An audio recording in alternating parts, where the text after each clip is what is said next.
Hello everyone, a very pleasant day to you. Here are the top stories. These are: FCT Minister Wike speaks after clash with soldiers in Abuja. I don't have any problem with the military. PDP confirms Ibadan convention will hold after high-level meeting. On the foreign scene, BBC apologizes to Trump over panorama edit but refuses to pay compensation.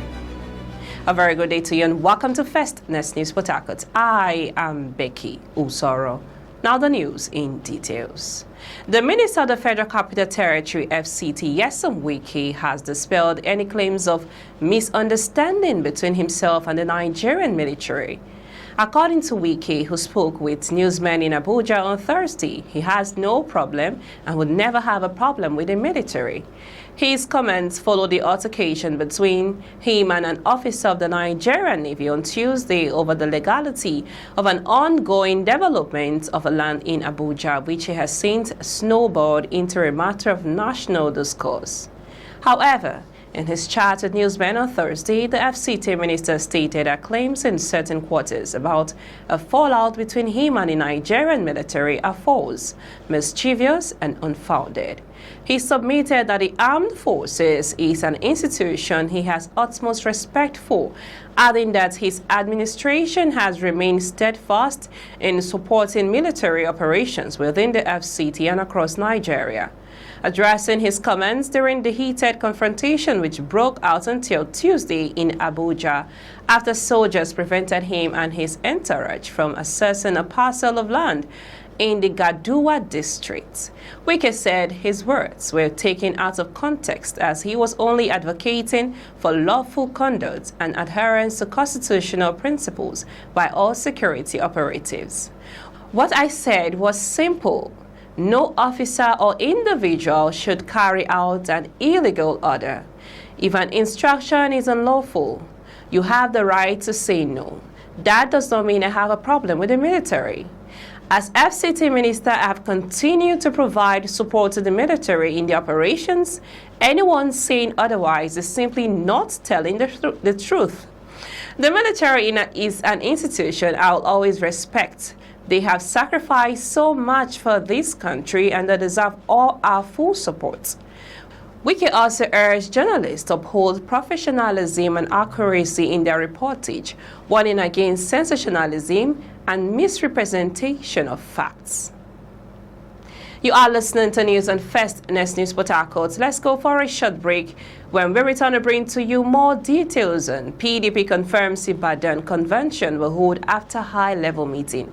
On the foreign scene, BBC apologizes to Trump over panorama edit but refuses to pay compensation. Please stay with us. Welcome back. In case you're just joining us, you're listening to news on First News Port Harcourt. We now bring you the rest of the news. The People's Democratic Party, PDP, has confirmed that its long-awaited elective convention will still take place in Ibadan. This followed a high-level meeting held late Thursday in Abuja where top party leaders finally reached a clear decision on the matter. Adamawa State Governor Amadu Fintiri, who leads the convention planning committee, told newsmen that the party is fully set. He made it clear that the decision has been sealed. Fintiri said the leaders met, reviewed key issues, and reached a final agreement. In his words, "We've just come out of a critical stakeholders meeting where a lot of elaborate decisions were taken." He added that, "I want to tell you here that we are going to Ibadan for our convention, and the convention is sacrosanct." The meeting took place at the Bauchi State Governor's Lodge in Asokoro.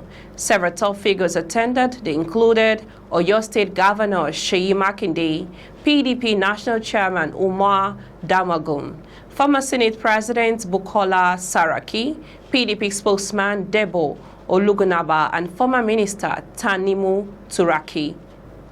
We now move on to the foreign news. The BBC has apologized to U.S. President Donald Trump for a panorama episode that splies parts of his 6th January 2021 speech together, but rejected his demands for compensation. The corporation said the edit had given the mistaken impression that President Trump had made a direct call for violent action and said it would not show the 2024 program again.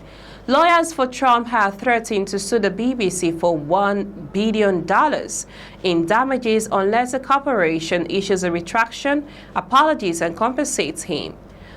The apology comes as after a second similarly edited clip broadcast on Newsnight in 2022 was revealed by the Daily Telegraph. In its corrections and clarifications section published on Thursday evening, the BBC said the Panorama program had been reviewed after criticism of how Trump's speech had been edited. We accept that our edit unintentionally created the impression that they were showing a single continuous section of the speech, rather than excerpts from different points in the speech, and that this gave the mistaken impression that President Trump had made a direct call for violent action, the statement said. Lawyers at the BBC have written to President Trump's legal team in response to a letter received on Sunday, a BBC spokesperson said. BBC Chair Samar Shah has separately sent a personal letter to the White House making clear to President Trump that he and the corporation are sorry for the edit of the president's speech on 6 January 2021, which featured in the program, they said. They added, while the BBC sincerely regrets the manner in which the video clip was edited, we strongly disagree there is a basis for a defamation claim. That's all in the news this hour. We now bring you highlights of the top stories so far. Brought to you that details of Wike's response on the clash with soldiers in Abuja on Tuesday, saying, I don't have any problem with the military. And also details on the PDP confirms Ibadan convention will hold after high-level meeting. And also on the foreign scene, BBC apologizes to Trump over Panorama edits but refuses to pay compensation. Do remember, democracy is the only system that persists in asking the powers that be whether they are the powers that ought to be. I am Becky Usoro from I and the entire team in Port Harcourt, Nigeria. Many thanks for watching. Bye for now.